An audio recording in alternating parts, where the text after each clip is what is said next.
eu sou a Jaque, seja muito bem-vinda ao meu canal.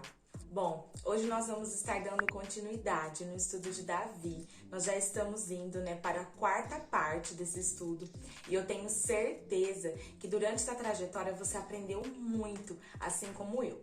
Fica tranquilo se você não assistiu as outras partes do estudo de Davi. Posteriormente você pode estar assistindo, mas você vai conseguir entender. Bom, em 2 Samuel 11, relata uma das histórias mais conhecidas de Davi na Bíblia, que é quando ele manda Joabe e os seus oficiais irem à batalha, Só que nessa guerra específica, Davi não foi, ele optou por ficar em casa. E em uma de suas tardes ali, ele avistou, pela varanda uma mulher que chamou muita atenção dele, porque ela estava tomando banho. E a Bíblia fala que quando ele viu ela, ele sentiu assim um desejo e quis, ficar com ela. Só que essa mulher, ela não era uma mulher solteira, ela era casada. A Bíblia fala que ele era um heteu. O nome dele era Urias e ele também estava nessa batalha, porque quem ficou foi somente, o Davi.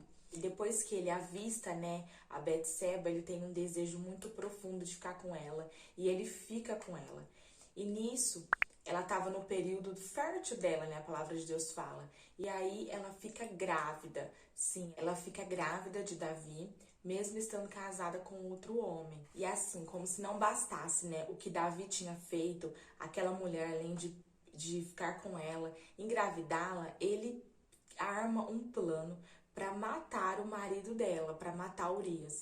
Então, ele tenta, fazer com que Urias vá até a casa dela para que ele tenha relações com ela, para que ele saiba, que o filho é dele. Porque depois, gente, se a criança nasce e não é o tempo certo que ele teve, relação com ela, ele ia saber que o filho não era dele. Então, ele arma ali uma forma de Urias ir até a casa, casa de Betseba, mas é um plano que não dá certo, porque ele pensa em algo assim pior para fazer, que além dele querer esconder o pecado, agora ele quer eliminar, o pecado dele com as suas próprias mãos. Ele não consultou a Deus em nenhum momento aí, ele estava agindo mesmo por seus impulsos, pela sua vontade. E aí, gente, quando Davi, ele planeja a morte de Urias, ele pede, para um dos seus oficiais ali, comandante, para que coloque Urias na linha de frente da batalha, para que assim, ele tenha mais possibilidades, mais chances de morrer. E é o que acontece. Urias, ele morre numa dessas batalhas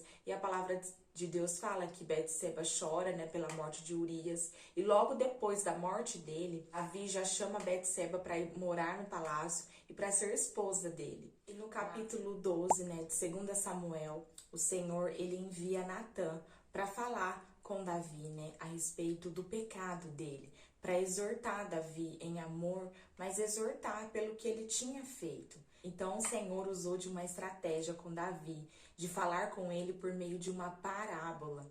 Então Natã conta a parábola de um homem rico e de um homem pobre, falando que esse homem pobre, ele só tinha uma ovelhinha. E era uma ovelhinha que ele cuidava com todo amor, que ele dava tudo por essa ovelhinha. E de repente esse homem rico chega, tem a opção de pegar qualquer animal ali para fazer uma refeição, e ele escolhe pegar aquela ovelhinha e matar aquela ovelhinha. Natã pergunta a Davi o que ele acha que deveria ser feito àquele homem rico que tirou a única ovelhinha que aquele homem pobre tinha.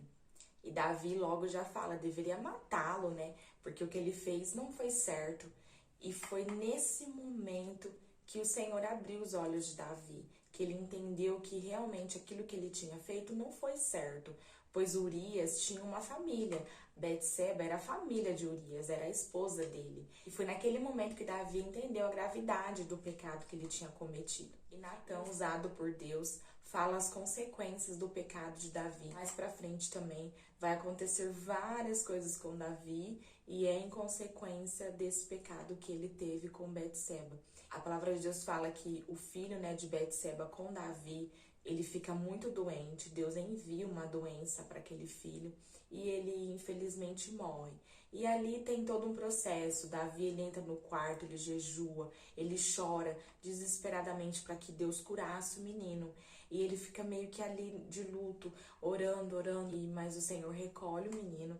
E aí depois disso também, ele sai do quarto e ele entende que foi Deus que fez isso, ele entende que foi consequência do pecado dele. Então ele, né, pede perdão a Deus por tudo que ele fez, se reconcilia com o Senhor, mas ele entende que aquele ato dele haveria uma consequência, e uma das consequências foi a morte do filho dele com Betseba, né, o primeiro filho. Depois disso, ele e Betseba têm outro filho, um dos homens mais famosos na Bíblia, que é Salomão. Depois desse fato, né, que aconteceu com Davi, outras coisas ruins veio assim desencadear na vida dele. Uma das consequências desse pecado, né, que Davi cometeu, seria que a espada não se apartaria da casa dele. Ou seja, seria que na família dele haveria muitas mortes, haveria muita guerra.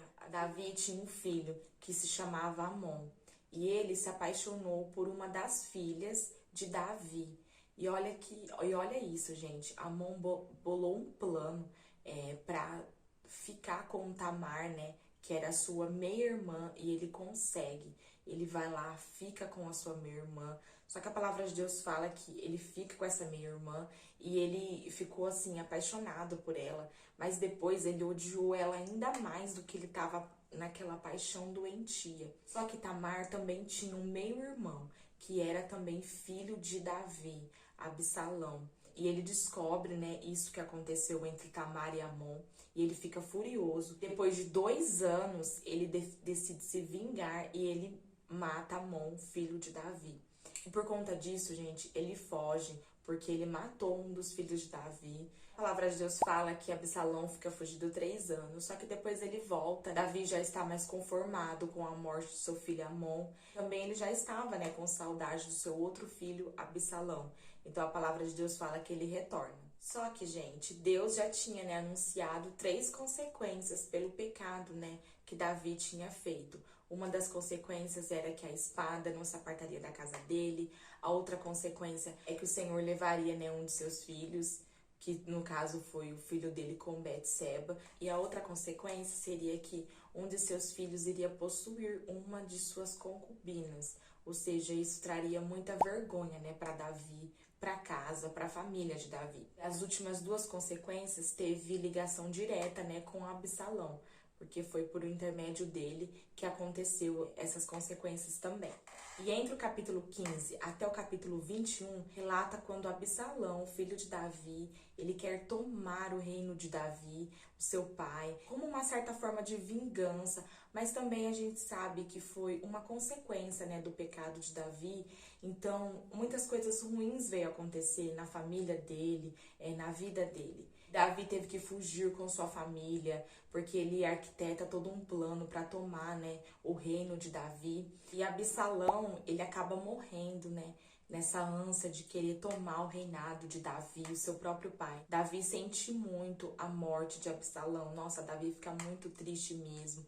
Nesses capítulos aborda assim de forma escancarada o quanto Davi foi humilhado, o quanto ele estava assim sendo moído mesmo, e pela permissão de Deus. Mas assim, mesmo Davi sendo tão humilhado e perseguido pelo seu próprio filho, ele não murmurava. Ele entendia que tudo aquilo fazia parte de um propósito maior do Senhor na vida dele. No capítulo 20 de 2 Samuel, conta que um homem chamado Sebá, ele se revolta contra Davi e ele arma ali uma guerra, todo um complô, né?